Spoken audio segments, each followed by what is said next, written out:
Despite the divisiveness that she has in the fandom, Hollyleaf was one of my favorite characters the second I read about her.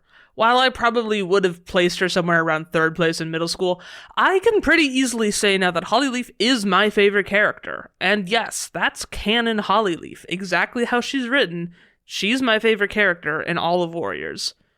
But nothing's perfect, and everything can be improved upon.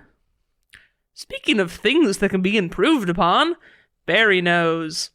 I actually think he's really well written too.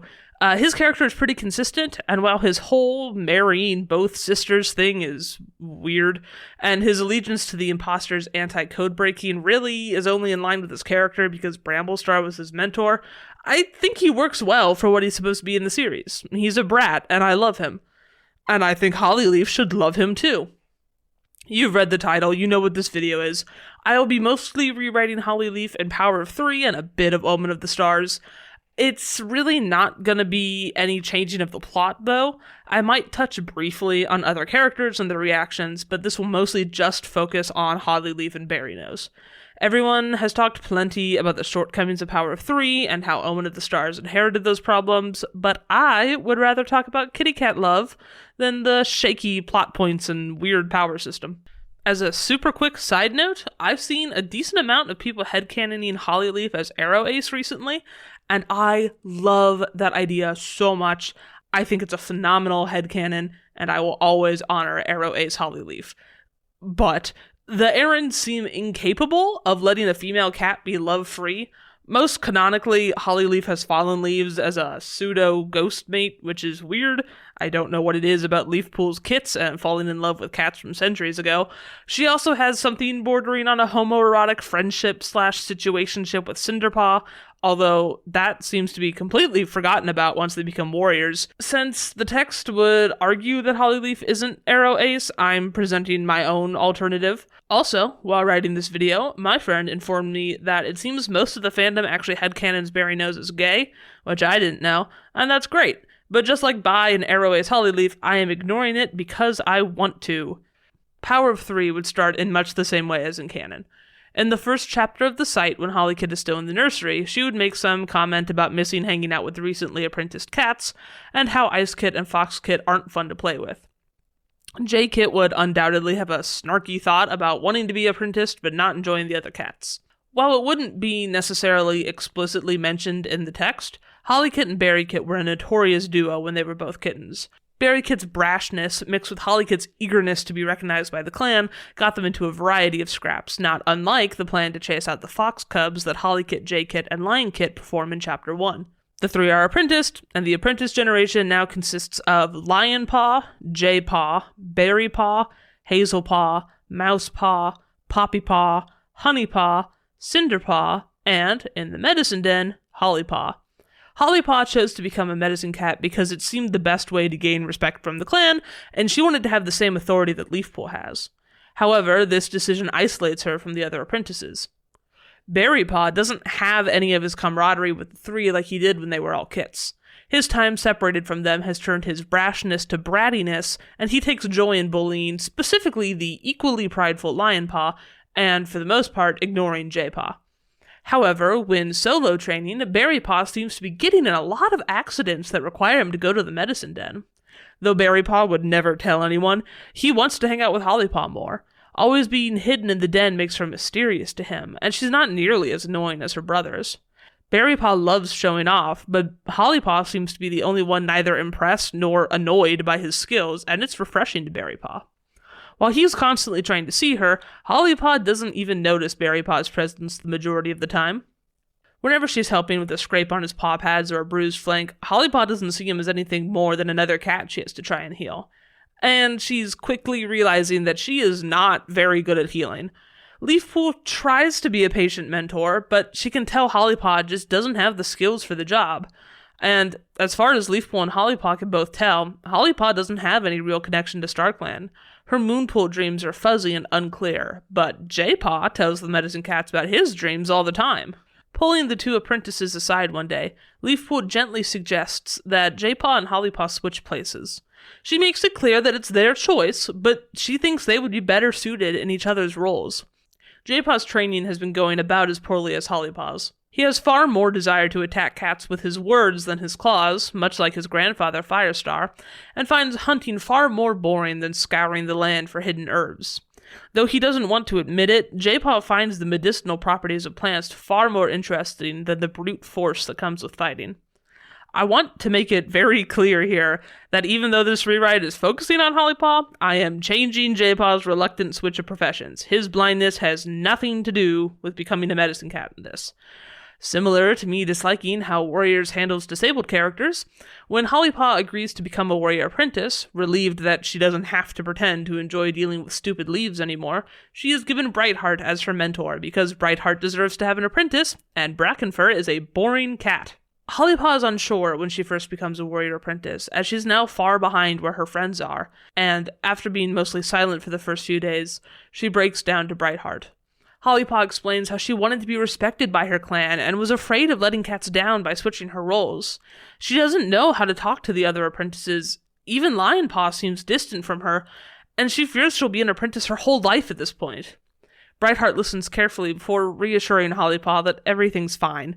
After the dog attack, Brightpaw also felt like she was falling behind her clanmates, especially with the loss of her eye, and with Swiftpaw being dead and her PTSD, Brightpaw didn't know how to talk to others either. She knows exactly what it's like to spend a long part of one's apprenticeship in the medicine den learning about herbs, but she became a respected warrior, and Hollypaw can too. Inflamed with new confidence, Hollypaw puts 100% of her energy into catching up and exceeding the other apprentices. She wants to be the best warrior ever. After about a moon of her intense drive, Hollypaw starts falling behind again. She's exhausted all the time, and her self-worth drops lower each time she misses a catch or fails a new battle move. Noticing how her friend is slipping, Cinderpaw urges Hollypaw to slow down. She begins inviting Hollypaw to do fun, relaxing activities to refresh her mind and body. One of those activities is watching Berrypaw and Lionpaw spar. Hollypaw convinces herself that watching others fight will make her a better fighter, so she goes along with it. Besides, she likes watching Lionpaw humble Berrypaw. With her intense love for the code and clan traditions, Hollypaw finds Berrypaw's brashness and constant gloating to be incredibly annoying and anti-ThunderClan. Shouldn't he know that everyone has their part to play in the clan, and he shouldn't be so selfish? Of course, Hollypaw is pretty sure that her place in the clan is as leader, but Berrypaw needs to be less narcissistic. Now that she's taking some time to rest and engage in non-urgent clan activities, Hollypaw grows closer to the other apprentices. Noticing how Honeypaw fawns over Berrypaw, Hollypaw tries to give the arrogant Tom the benefit of the doubt. "I just don't get what you see in him," Hollypaw sniffed, plucking a feather from the starling she grabbed from the fresh kill pile. Cinderpaw was lying next to her, flicking Poppypaw's ears with her fluffy gray tail. The mottled she-cat was doing her best to ignore the mild disturbance. "I don't understand what you don't see in him," Honeypaw returned passionately, looking across the clearing at where the 3 apprenticed Toms were trying to impress an uninterested Jaypaw with their battle moves. Hazelpaw teasingly fluffed up the fur on top of Honeypaw's head. "Maybe you should fill your head with hunting moves instead of thoughts of my brother," the gray and white she-cat teased. Hollypaw faked a smile, but she couldn't take her eyes off the Toms. Lionpaw and Berrypaw seemed to be arguing again, while Mousepaw was still trying to engage Jaypaw. Defensiveness for her brothers prickled through Hollypaw's fur like lightning, but she merely returned her gaze to the starling feathers. "Lionpaw and Jaypaw can take care of themselves. They're just messing around," she reminded herself. Cinderpaw's spine pressed against Hollypaw's side as the she-cat stretched out in the sun. "Relax, Hollypaw," the gray apprentice murmured. "It's too hot to think." Hollypaw looked down at her friend and gave a more genuine smile this time. Cinderpaw was right. She stressed too much. "I'm already caught up in my training. I can enjoy a sun-high meal with my friends." "He's strong," Honeypaw was going on, "and he's smart, and he knows his worth." Hollypaw scoffed. "You mean he's a brat? He thinks his pelt shines more than any cat around the lake." "As if you're so different," Honeypaw squeaked indignantly. "You're always the first to try a new move, and you prance around camp with your head held high just because you're the leader's granddaughter." All the she-cats turned to look at Hollypaw, who was equally surprised by Honeypaw's outburst. The golden cat usually had nothing negative to say about anyone. I do not," Hollypaw snapped, taking a bite of her prey to hide her embarrassment. Maybe Honeypaw was right. "But I am the granddaughter of Firestar. I have a future in this clan. Shouldn't I prepare for it as best I can?" Well, if you're so normal, Poppyfrost tittered, maybe you should teach Berrynose how to come down from his haughtiness. I personally would love to see that, Cinderpaw added, pawing at Hollypaw's shoulder. A real clash of our stubbornest apprentices. Hollypaw felt hot with embarrassment, but she didn't want to show it. I think Jaypaw is the most stubborn apprentice. Must be a familial trait, Hazelpaw whispered, taking a bite of her vole. Honeypaw's fur fluffed up, silencing their friends. They're coming over here! Act normal!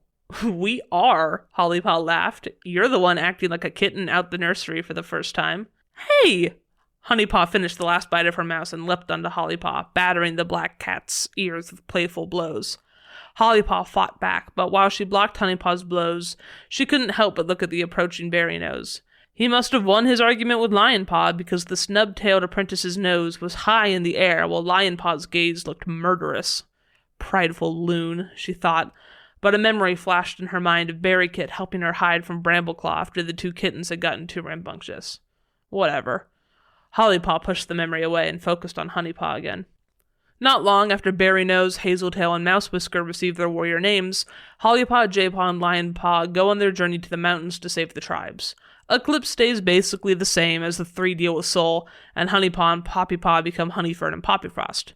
Honeyfern starts spending even more time with Berrynose, and it seems that while Hollypaw and her siblings were absent for a moon, Berrynose had begun to move on from pining over Hollypaw. He's a warrior now, and the Pale Tom sees nothing wrong with finally giving in to Honeyfern's crush. He likes her well enough, and in the moon of Hollypaw's absence, he grows close to Honeyfern. Berrynose realizes that he actually really does love Honeyfern, who's always been near his side. Hollypaw was just a childhood fantasy. Now, in canon, Honeyfern doesn't die until close to the end of the 6th book, Sunrise, because Power of 3 moves excruciatingly slow, but I'm bumping that up to Honeyfern dying at the beginning of Sunrise. Berrynose is, of course, distraught over Honeyfern's death. The two had planned to have kits together. They were going to have a life in ThunderClan. Berrynose, usually so loud and abrasive, becomes distant and does his warrior duties monotonously and without comment. Hollyleaf can't help but feel immense sympathy for him. She just found out that Squirrelflight isn't her mother, and unknown to everyone else, Hollyleaf has murdered Ashfur over it. She knows what it feels like to have your entire concept of life get stripped away from you in an instant. She once believed herself to be the granddaughter of the great Firestar. She was destined for greatness. She had powers. She was going to be a leader one day. But now she knows her own parents, whoever they are, don't even want her. She's not related to Firestar. She's not important or special. Is she even a clan cat? She doesn't deserve to be leader. Hollyleaf can't stop herself from trying to fix her problems by, yet again, trying to fix someone else's, so she goes to comfort Berrynose. Her comfort works. Berrynose starts very slowly to act like his old self again. He cherishes having someone to lean on. The twins, Hazeltail and Mousewhisker, have always seemed closer to each other than to him, and because of his personality as an apprentice, Berrynose never really made any friends in ThunderClan. Hollyleaf's camaraderie is a new experience for him, and he likes it, and learns to become more vulnerable with her. In response, Hollyleaf realizes how refreshing it is to be able to talk to someone who doesn't know about the prophecy. Sure, she has Cinderpaw and the others in their generation, but as the prophecy has consumed Hollyleaf in recent moons, it seems to be harder and harder to find time to spend with them. But spending time with Berrynose started in her mind as an assignment. She couldn't fix her life, so she wanted to fix his. And now it's just natural for the both of them to spend time together. Berrynose eventually becomes the boisterous and obnoxious Tom he once was, but he's no longer as annoying to Hollyleaf.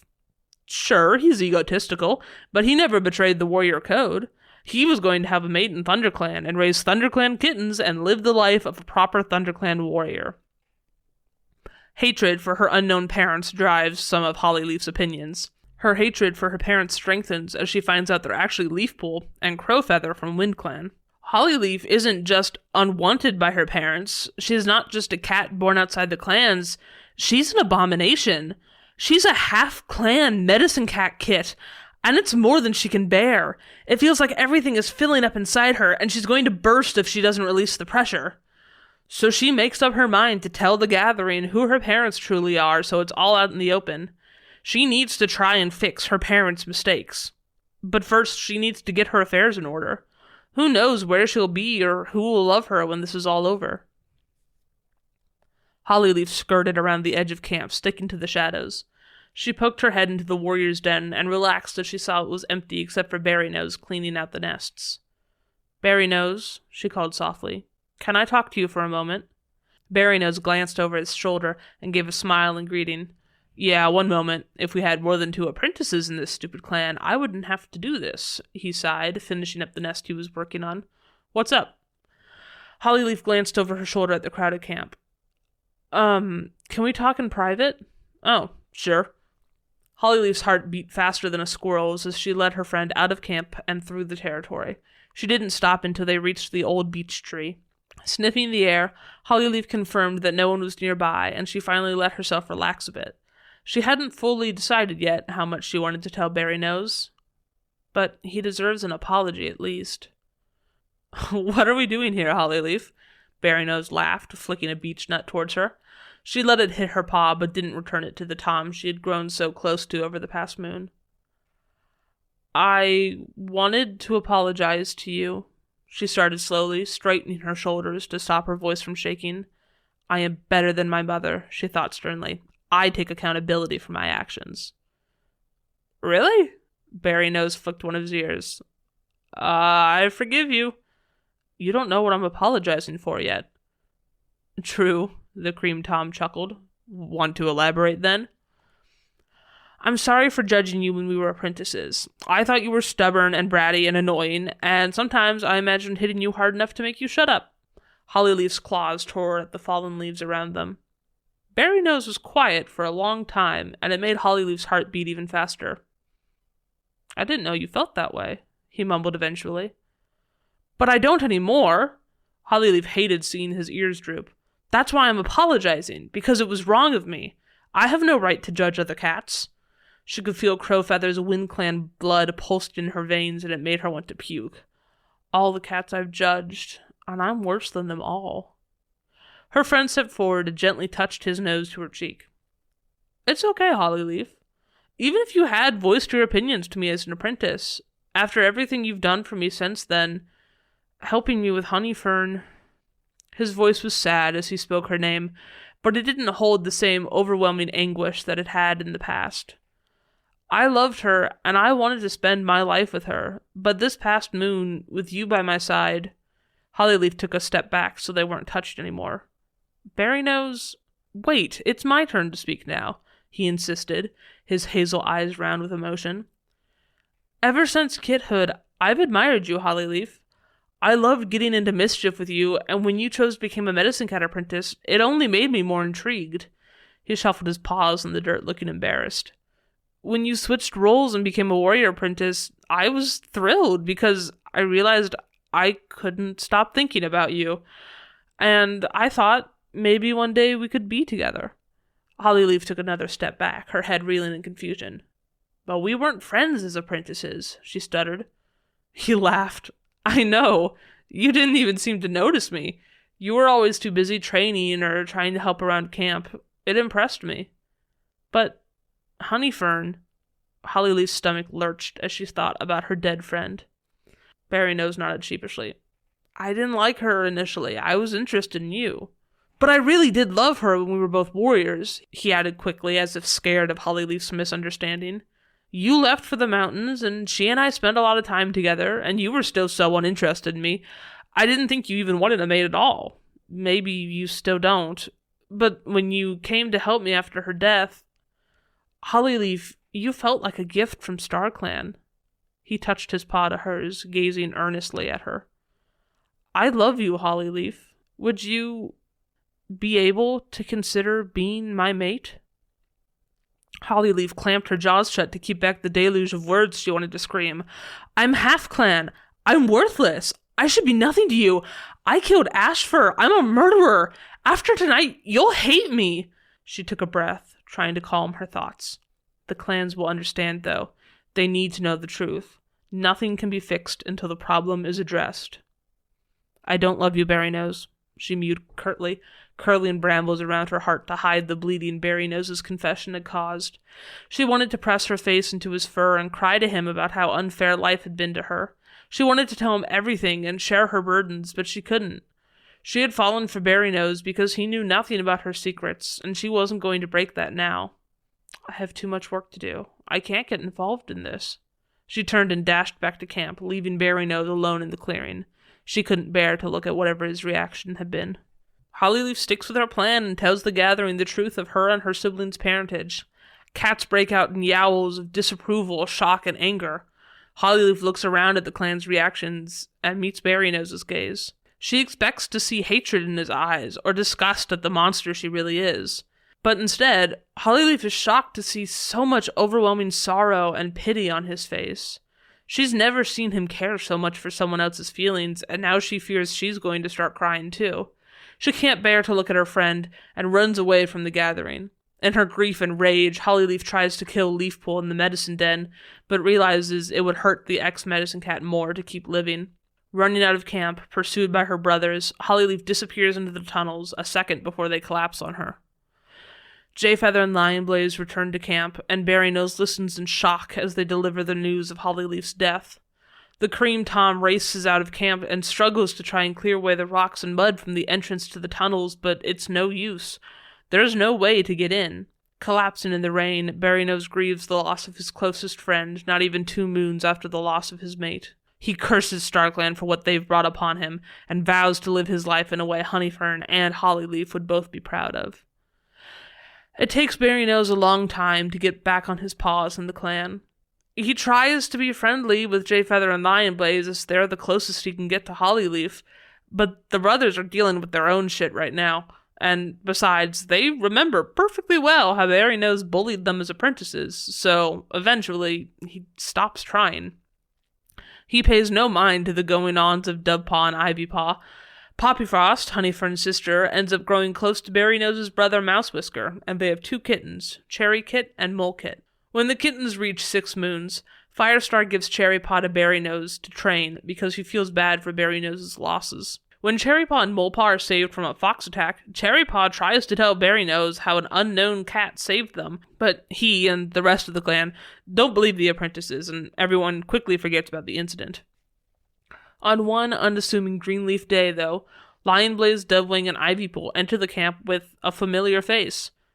Hollyleaf isn't dead. Despite her clanmates' initial excitement, Hollyleaf is quickly given the same level of ostracization that Lionblaze and Jayfeather receive, but even her brothers are ignoring her now. They sit in the corner of camp whispering about her actions and how her time in the tunnels was easier than what they had to face in the aftermath of that fateful gathering. Berrynose is the only cat who treats her exactly the same as before she left. He doesn't care about her parents. He's a barn cat, and he doesn't care if she's destined for greatness. Berrynose has gotten a second chance to be close to a cat he loves, and especially after Honeyfern, he's going to take that chance. Despite her fondness for Fallen Leaves, Hollyleaf doesn't want to be stuck in the dark anymore, and regardless, Fallen Leaves is a ghost. Berrynose's consistent support and caring for her reignites the small spark she had for him before, back when they were kittens, and again in the moon after her murder of Ashfur. Trying to ignore the rest of the clan's judgment, Hollyleaf and Berrynose officially become mates, and it's the happiest Hollyleaf has ever been. She takes charge in teaching ThunderClan how to fight in the tunnels to protect them from the oncoming ambush, and Berrynose delights in her knowledge and strength, and he quickly becomes one of the best warriors when it comes to tunnel fighting techniques. At night, under the stars, the two think about a future together, one where, despite the current dilemmas in the clans, Hollyleaf gets to take charge like she always wanted to, with Berrynose at her side supporting her. Hollyleaf insists that she doesn't care about leading the clan now, she's happy with just Berrynose by her side, but the Tailless Tom insists that she can't forget about her ambitions. One of his favorite things about Hollyleaf is her proactiveness, and he knows ThunderClan could flourish under her paw. Just because times are hard now and living a quiet life seems easiest doesn't mean she should put aside her past desires. As the final battle against the Dark Forest starts, Hollyleaf is quick to protect Ivypool from Hawkfrost, but in the end gets mortally wounded. There's only a brief moment left of her life by the time Ivypool gets her back to camp. Berrynose stared in shock as the 8 StarClan cats surrounded Firestar's lifeless body. He half listened as Jayfeather explained each cat and what life they had given the great tabby leader, but he couldn't help but look at the sodden, cold body of Hollyleaf on the other side of camp. Tears mixed with rain as he struggled to keep his breathing under control. Firestar was dead, but so was Berrynose's mate. A pale orange form rose from Firestar's body, and the great leader stood once more, this time as a spirit.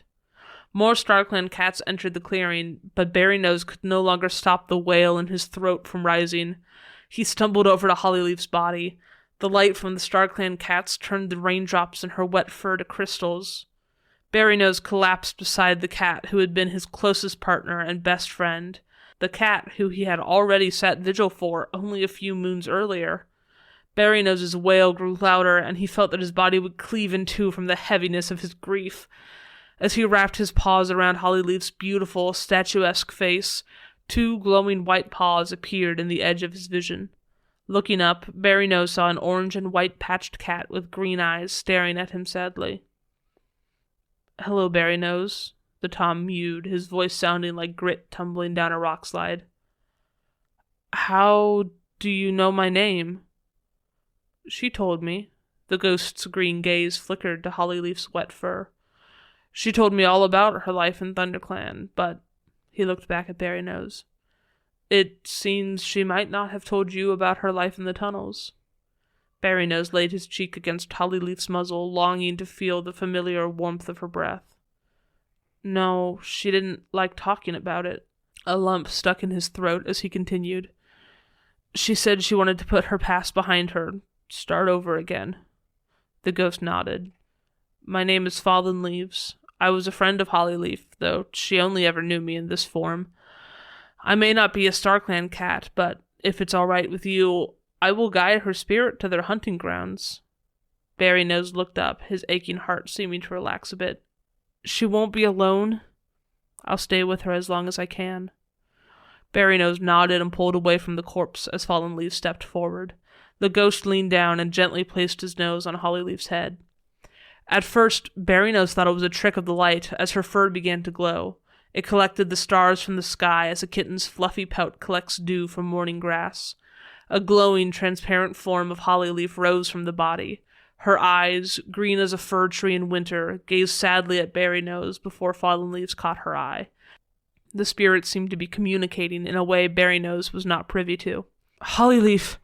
he gasped, trying to touch her, but his paws slipped through her shiny form.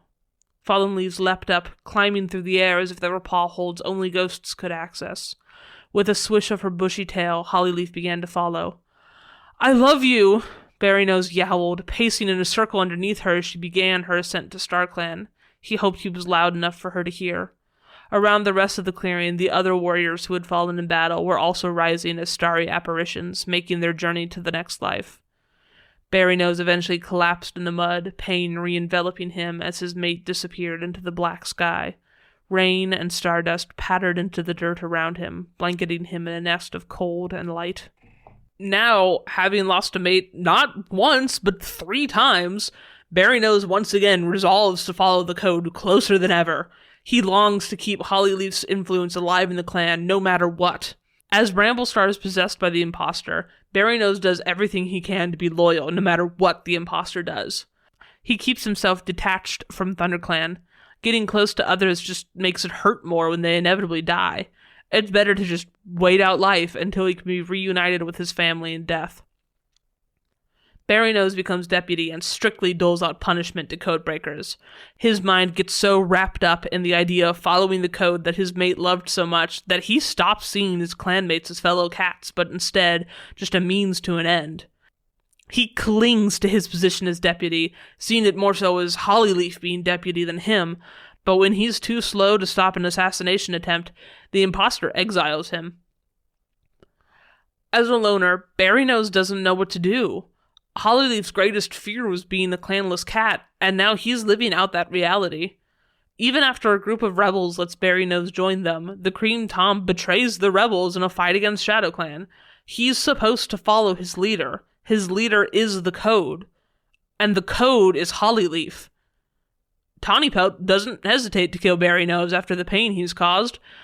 Berrynose expects to wake up in StarClan, or even the Dark Forest, but he's just a ghost now, stuck to wander the world. For a while, he sticks around ThunderClan camp, wishing he could help, but as the clan discovers Ashfur's true nature inside Bramblestar, Berrynose feels the Grey Tom's claws dig into his mind and awakens in the Dark Forest under Ashfur's control. It's not fair that Ashfur, even in death, can impact the living cat so intensely, but Hollyleaf is hidden behind the veil of StarClan. Berrynose seethes with fury every time he sees the cat his mate killed, but it doesn't matter. Ashfur has complete power of him and all the other spirits. It isn't until Shadowsight, Rootspring, and Bristlefrost defeat Ashfur that Berrynose finds himself free again. Standing at the edge between StarClan and the Dark Forest, Berrynose shuddered. Should he even be allowed into StarClan? After all I've done, I can't blame Ashfur for all my decisions. But still, I thought I was doing the right thing. His throat tightened as a council of StarClan cats appeared before him. Bluestar, Yellowfang, his sister Hazeltail, who had died of green cough seasons before, Honeyfern, Berrynose thought, longing to call out to her, desperate to wipe the sorrow from her face, but his mouth felt full of mud. Bluestar stepped forward as the first to speak. Berrynose, you were never officially given a resting place in the afterlife. Your time spent in the Dark Forest, whether justified or not, was a trick of Ashfur. Now, though, you must face up to what you've done. Berrynose flattened his ears and twitched his stumpy tail indignantly. I did what I thought was right, he snapped, suddenly finding the fire in his stomach to speak. Bluestar made look intimidating with her star-speckled fur, but she was no different from him. All StarClan cats were just cats. They weren't special, they weren't unique. You lot let Ashfur into StarClan, which is the only reason he was able to cause this whole mess. Why should I let you decide my fate when clearly your judgment is off? Yellowfang gave a raspy snort and moved to stand beside Bluestar. Why don't we let a cat you trust have a say? Honeyfern? She beckoned the young golden she-cat forward. Honeyfern's green eyes widened for a moment, but then she shook her head. I haven't known Berrynose for moons. We were young warriors together, and I wanted to make a life with him, but I can't pretend that makes me qualified to speak on his character now. I know little more about him than any other StarClan cat. Her gaze flicked towards Berrynose, and he felt his heart crack a bit at the strange look in her eyes. Does she even recognize me anymore? Honeyfern was identical to the day she had died, but Berrynose realized how much older, how much more tired he must look to her. Suddenly, the scars in his pelt that he usually wore with pride seemed only to prove the distance between them. We were going to build a family together, and I always thought of reuniting with her in StarClan, but she's right. She doesn't know me anymore. His ears drooped as he finally admitted to himself. And I don't know her anymore either. I have no idea how she's changed after death. Bluestar's gaze turned to Hazeltail, but it was clear from her face that Berrynose's sister didn't want to make the final judgment either. It seems we're at an impasse, Yellowfang grunted. Maybe we should just turn you around and let you wander the living world as a ghost again. No. A new voice broke through the soft, starry air. Berrynose watched a dark shape move toward them. Hollyleaf! The cream Tom squeaked, rushing forward. He didn't care about Bluestar's scowl or Yellowfang's irritated snap. He barreled into Hollyleaf, almost falling over as he hit her large, solid frame. Looking up into her eyes, Berrynose felt his throat sting. When I found myself in the Dark Forest, I assumed I would never see you again. His voice trembled, and he longed to press his face into her fur and ignore everything else. Hollyleaf's face remained stoic, and her brow crinkled slightly as she looked down at him. You hurt ThunderClan, Berrynose. He staggered backward, fear illuminating his stomach like a bolt of lightning. I know, he whispered. I was wrong. His pelt burned as he spoke. He didn't know if he'd ever actually said those 3 words before in his life. I was so blinded by trying to honor your memory that I didn't even realize I was hurting the clan, the cats that you loved so dearly. Berrynose straightened his spine and looked straight into Hollyleaf's eyes. You've always followed clan tradition more than any cat I know, Hollyleaf. If your wisdom decides that I deserve the Dark Forest after what I've done, so be it. I know you would never make a decision that you didn't know to be the right thing. He felt calmer than he had since she died. Berrynose was truly ready to spend the rest of his time in the dark forest if it was what his mate thought would be most fair. Hollyleaf's gaze softened, and she looked at the other StarClan cats. None of us have made it through life without making mistakes we wish we could take back. Berrynose hurt cats, but he did it because he thought he was following your code. The code that was made so long ago that no one even remembers who first came up with it. She sighed. I killed Ashfur, yet I was allowed to join StarClan. Berrynose has already endured the torture of the Dark Forest, and he's clearly demonstrated that he knows what he did wrong. She glanced at her mate. If he's willing to go to the Dark Forest as punishment, I think that proves enough humility and guilt to let him stay in StarClan. Berrynose pricked his ears, but he could hear no emotion in her voice. As always, he thought with a smile, she's going about this rationally and with logic. I would expect nothing less. His heart beat fast as Hollyleaf looked back to Bluestar, waiting for the leader's response. Would Berrynose really be allowed to stay in StarClan? After a long moment, Bluestar dipped her head. If that's your decision, Hollyleaf, I will stand behind you. Berrynose may stay here in StarClan. She turned and left with Yellowfang.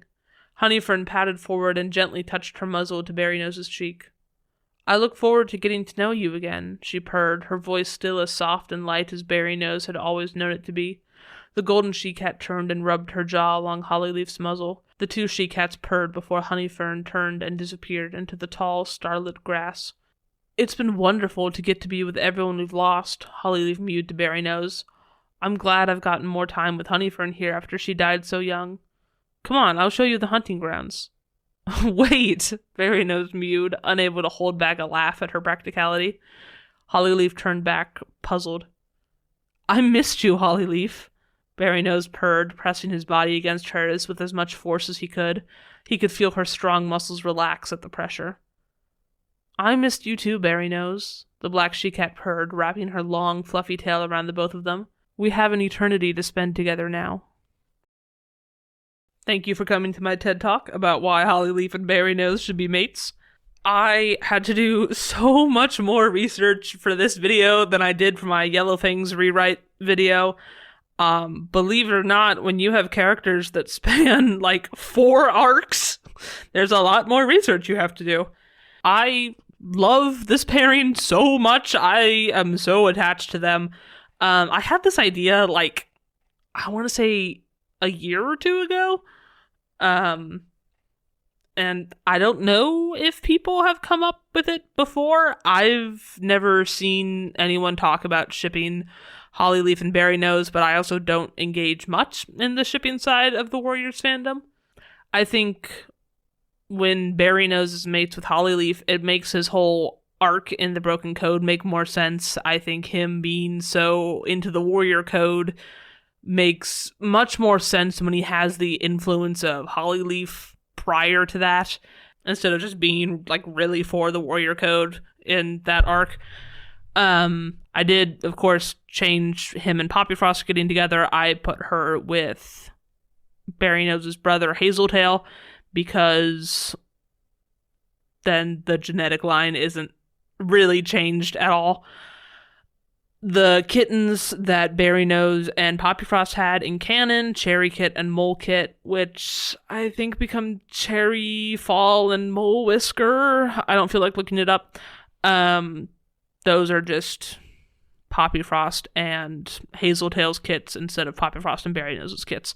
Let me know if there's any crucial things you think I missed in this rewrite, or your guys' headcanons for Berrynose and Hollyleaf being together, or just what shipping do you guys like to do? Do you guys like to pair Berrynose with Lionpaw? I thought that would be really popular, but I haven't really seen much of that either. Apparently people ship him with Jaypaw more, which, sure, if that's the kind of shipping you like, go for it. Do you guys ship Hollyleaf with anyone else? Arrow Ace Hollyleaf, bisexual Hollyleaf, beautiful, beautiful headcanons. Let me know all your shipping drama in the comments below. I would love to read it, as I'm genuinely not super educated with that side of the fandom. I hope you guys liked this rewrite. I plan to do more of these in the future because they're fun. If you haven't seen my Yellow Fang rewrite, you should go check that out. It'll be either in the iCard or linked below. I don't know if I know how to do that little card in the corner, but I'll figure it out. This has been a lot of fun. Thanks for listening to me yap, and I'll talk to you guys later.